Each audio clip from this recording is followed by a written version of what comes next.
Welcome to Nitpicking Nerds. Today we're talking about the .coms. It's the best online resources for Magic players like you.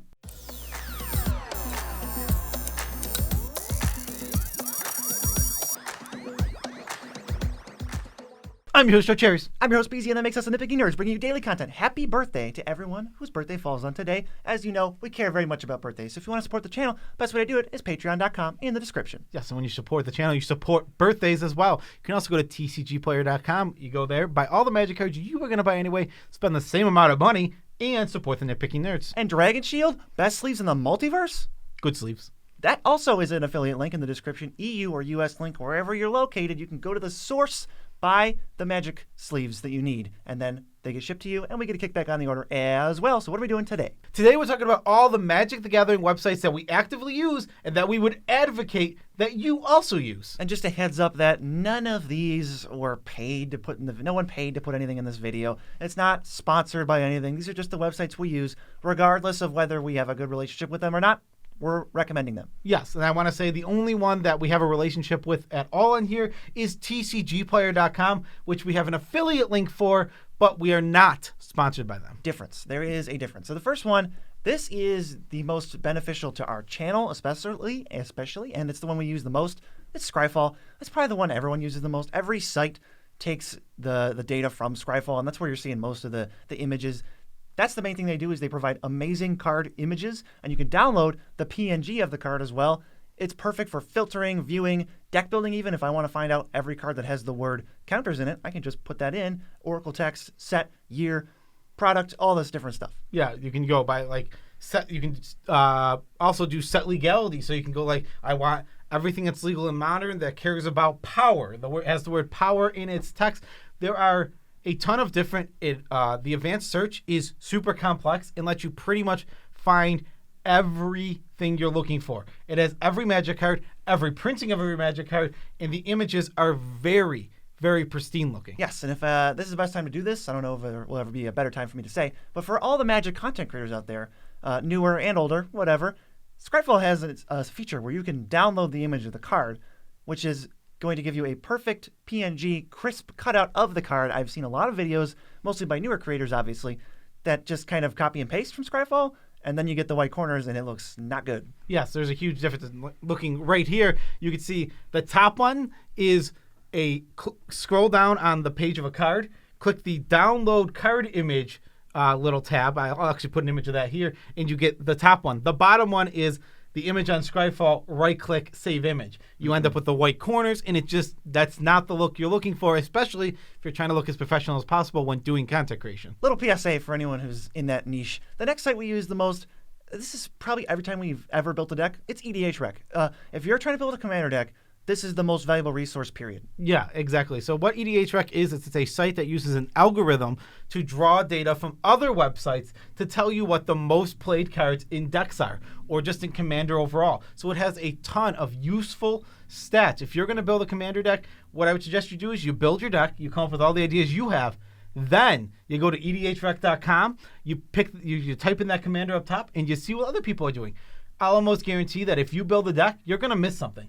Nobody is a perfect deck builder, and EHREC basically is taking every deck builder of that deck's minds together and giving you their cards, which is going to help you a lot. Right, and there is some downside to taking everybody's crowdsourcing opinions and putting it in to data form. Sometimes people are all just wrong about a card, and if you're going to go to Obeka and put active trees in your deck, well, it doesn't work and it doesn't do anything. That's one of the downsides of, hey, 44% of decks have this or whatever, but they're all wrong. So we like to cover those in our videos, but that's pretty small downside on just the best deck building feature EDH has ever seen. Yeah, it is amazing. Also, the website has articles. Oh yeah, on the Nitpicking Nerds actually write some articles for them about the PreCons. Yeah, we write 2 for every single PreCon that comes out for pretty much the past year now. Yeah, go to sets, there's a drop down, hit PreCon Upgrades, and then you're going to see all the decks. And for the most of the recent ones, I've written a how to play and what our upgrades would be, which we've worked on together, of non-budget upgrades, which is something you can't actually get on our channel. We do PreCon power-ups. It's $50 budget upgrade to the PreCon. But if you want to see what our actual no limit, no holds barred upgrades would be, for the most part, that's where you can find them on EHREC. Yeah, EHREC also has lots of other great article writers such as Dana Roach. True. Now, as far as where we're actually building our decks that we're looking for on EHREC, we can use Moxfield. It's the best thing in the entire universe for deck building. I can see every stat. I can organize my cards in any which random way. You can change the mana cost of cards in your deck. If Dig Through Time always costs blue, don't put it in 8 drops, put it in 2 drops, and it'll change your average mana value accordingly. Yes, absolutely. You're 100% right about that. Moxfield is a site for building decks, and it does it absolutely perfectly. Something I really love is in the search bar when you're building a Xenagos deck, per se. It's a green-red deck. Now, you type in Temple of, you're not going to get the list of all 10 temples. You're going to get Temple of the False God, and you're going to get Temple of Abandon, the only 2 temples that can go in your deck. Exactly. It just makes it so much easier, so many quality of life things. And actually, one thing they've started to implement that I've seen is like they're doing keyboard shortcuts too.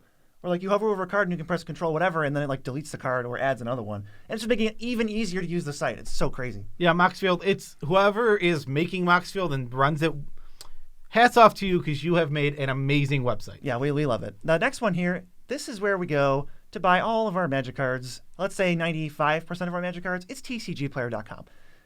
We used it before the affiliate link relationship, and we were using it after. Just like it's not even related. This is a marketplace, which means a bunch of different sellers are all competing for the best price. They're competing for your attention, and you're going to get the best deals on Magic cards. And it's all in one place. They're like never sold out of anything. Yeah, it's very rare that they're sold out of anything, but sometimes they are. But regardless, you're going to get almost every single Magic card you want. And if you use TCG Player Direct, which is then you might have to pay a little bit more, but all the cards are coming at the same time, and you can expedite shipping. Right, and it's how you optimize your cart, and like you can put it in this or this, and there's like 3 options, and they're all different, and sometimes they're different price points. I just think it's an amazing tool, and everyone should be using TCG Player. And then while you're using it, you might as well use the Nitpicking Nerds affiliate link. Yeah, I mean, TCGplayer.com is literally where we buy. If we want a Magic card, the first website I type in, TCGplayer.com, do they have it? And 97% of the time they do. But 3% of the time they don't. And when they don't, where we go is StarCityGames.com. This is more of a warehouse. It's a singular company with a ton of Magic cards. And when TCG doesn't have something, this is where I'm going to go look for my cards. Yeah, I think this is the perfect backup because usually they're kind of sold out of like the Commander staples and the modern staples. Like you're probably not going to find Ragavan, Solitude, Urza Saga, or like, Rhystic Study, Dockside Extortionist on that. I like more of I built my deck, now I need like 14 random cards. And, oh yeah, they're here. TCG Player maybe didn't have them or something else. But I can get expedited shipping on them. I can get all this stuff, and the quality is good. Yeah, absolutely. Star City has it's all one seller, so the condition you're guaranteed when you read a condition, it's going to be in that condition. You can sometimes get a little bit of inconsistency on TCG Player, but you will never get that on Star City. That's the one upside, though I still suggest TCG Player over it usually. Yeah, it's an anomaly that you get. It's literally a mistake, and you can get it rectified. But that's definitely an anomaly. Yes. Moving on, we have Mythic Spoiler. This is where we go to see all of the spoiler cards for the season. I love the layout. I love that you can sort by newest spoilers and make sure when you refresh the page, if you see the same exact page, you know there's something new. But if that card's moved over that up one in the top left, that's the new card. Now, I will say that sometimes they're a little slow on the uptake of brand new spoilers. And I'm talking about within like 30 minutes. Yeah. Well, 30 minutes of a spoiler. Usually it's like first 30 minutes it's out. It might take some time to get up there. Regardless of that, I'm still going there at the end of every single day of spoiler season to see what's new, to see what came out. And I also like it that I've used it a lot for just viewing the sets, viewing the expansions. If you back out of the spoiler thing, that's not all they're good for. They have like a list of every card ever, and I like viewing it more if I'm just looking to see, hey, what is Shards of Alara? Like, what is the set of Shards of Alara? I can just go look at it and scroll and have all the cards here in like cycle order, Wooburg. I like it better than a Scribefall viewer. Scribefall I'm trying to sort and like analyze, but if I'm just looking to see what was this set like, I can do it so easily on Mythic Spoiler. Yeah, that's completely fair. Moving on to our next one, we have MTG Goldfish, which I will say is not my favorite source for Commander, but is great for other formats. For Commander, the one thing we do use is the pricing tool, which is great. You just literally put in a list of cards. As long as you type them in correctly, it tells you exactly what all those cards cost using TCG Player mids, actually. Yes. Before I kind of got into the moxfield pricing, I was definitely just trying to see, where's my deck at? Where's the budget? Like, copy, paste. Oh, I have to cut this card because this card's $3.50. I thought it was like $2. Like, we can make things work that way, and I think it's super helpful. But what's super useful for anyone who's playing constructed formats, Cherries, is... Yes, any format that is not Commander, 60-card formats, talk about Legacy, Modern, Standard, your Pioneer, Historic. Tiny leaders. Not Tiny Leaders. Anything but Tiny Leaders Oathbreaker. and Commanders and Oathbreaker. Anything but those not real formats. But what is it? Well, it is a meta game breakdown. I absolutely love this. I want to see what the decks that's being played the most in a format. Boom. Click, go to metagame, go to decks, metagame breakdown, modern, boom. You're looking at the top like 40 decks for the format that people are playing online, and it gives you deck lists that have gone 5-0. It's pulling it's pulling it from other websites, so you're just getting cool deck lists, and you get to see all the builds that are very popular, and you can find your deck for your format. That's one of the ways I was trying to find a new Modern deck because I got bored with whatever I was playing. I don't even remember what I was playing. Some homebrew. But I was like looking for some metagame stuff, and before I found where I set it on, I checked MTG Goldfish and got some good ideas. Yeah, and MTG Goldfish is really awesome for that. They also have a lot of great articles. Saffron Olive, Tomer writing great articles over there. Totally. The next one. This is one of the most influential sites here. We haven't used it a ton, but it's been so important over this pandemic season. It's Spelltable. Yeah, Spelltable's amazing. What it is you get a camera, you face it down, and then it keeps track of life totals, shows all 4 players on the screen, and you just play Commander over webcam. You can even rotate and make sure everybody's aligned the way that makes most sense to you. I think it's super critical. It has led to so many more games of Commander being played. And honestly, probably so many bunch of players and decks getting better too. Yeah, it just lets you play remotely, which we didn't have before. We had some of these like bootleg websites that let you play, and MTGO, which I can't get into because MTGO just looks like butts. You notice MTGO's not on here. Yeah, MTGO. I mean, it's not a website, right? But it's just not on here, even if it was. And 2, we don't use it because of how it looks. But regardless, there's a bunch of other ways to play. Spelltable just became the best remote way to play, and like you said, during the pandemic, this is when this website came out, was literally during the pandemic, and it let you play remotely when you couldn't see your friends, which was a great thing to have. It kept playgroups, friends, and people connected. It's super useful, and can't thank them enough for that. Next one, I haven't used it much because I have never played MTGO, but Cherries, despite hating it, actually has played it because he's a sucker. But what have you used for that program? Well, I love Modern. I'll say that. I'm just teasing. Oh, yeah, well, I'm just going to say, I might as well throw it out there. I love Modern, and I think the format is really good right now, and it's been really good in the past when I was playing. This is Card Hoarder. What it lets you do is it has a lending program where you pay X amount of dollars and you can borrow up to blank tickets worth of cards, and this lets you basically play whatever deck you want. On MTGO, we can only have one deck out at a time, but that's fine because what you do is when you want to switch decks, you give the cards back, they give you the new cards, and you go play a new league with those cards. It's really, really awesome for that, and that's basically a way to play Commander online if you want to play Commander online also. Yeah, I think it's so useful to not have to pay the ridiculous prices. Sometimes there's an online spike of a card, and I'm not sure how the whole economy works, but sometimes Red and 6 or whatever is like 100 tickets or something, and something blows up. But if you're doing this lending program, it's not going to be as brutal for you. Yeah, exactly. The lending program will save you in those cases where you're just like, oh, I really want to play a Red and 6 deck. Okay, good thing I'm paying the $25 a month to get the tickets, because if I had to pick up Red and 6s, I would go crazy. Because it's not even real. Yeah, it's not even a Red and 6. It's a fake Red and 6. Yeah, exactly. It's literally a fake Red and 6. Ones and zeros. All right, what is the next one? It's MTG.design. And what this is it lets you make custom cards. I'm a big fan of it. You go on there, basically, you throw your art in there, you type in what you want the card to do. And what I really use this for is making funny jokes for the video. Or GIFs. I made one of, like, tax fraud Yoshi. Yeah. Which was really silly. Was it Yoshi commits tax fraud or something? Yeah, Yoshi commits tax fraud. That would be a good saga. Yeah, but regardless, it just lets you do that. It's also great for making tokens. I really love this website for, like, take the token. It gives you the token layout. You put the card, you put the token up top. You get whatever image from online you want. You might have to resize it a little bit. Then you just have a token. You print it out. Yeah, because I don't like buying tokens. I don't want to do that. For some reason, it's like the most repulsive thing to me. I'd so much rather just make my own goofy tokens. They can all be inside jokes and pop culture stuff you like. Just print them out on your printer, and then you have all tokens for your deck. You don't have to worry about it. Like, sometimes I remember back in the day, Wormcoil Engine tokens were like $10 a piece. Are you kidding me? Here's a piece of paper drawing of it. Yeah. Okay. And last but certainly not least is YouTube.com. This is a website where we're literally on it, and there are infinite content creators for whatever format you like. Hundreds. There's hundreds of content creators, so many good ones. It's such a good resource. If you want to know how good a product is, like you have like the professor over at Tulare Community College doing reviews of every single product. And then if you want to see some gameplay, there's I Hate Your Deck. And coming up on the Nitpicking Nerds, you're going to see some gameplay also.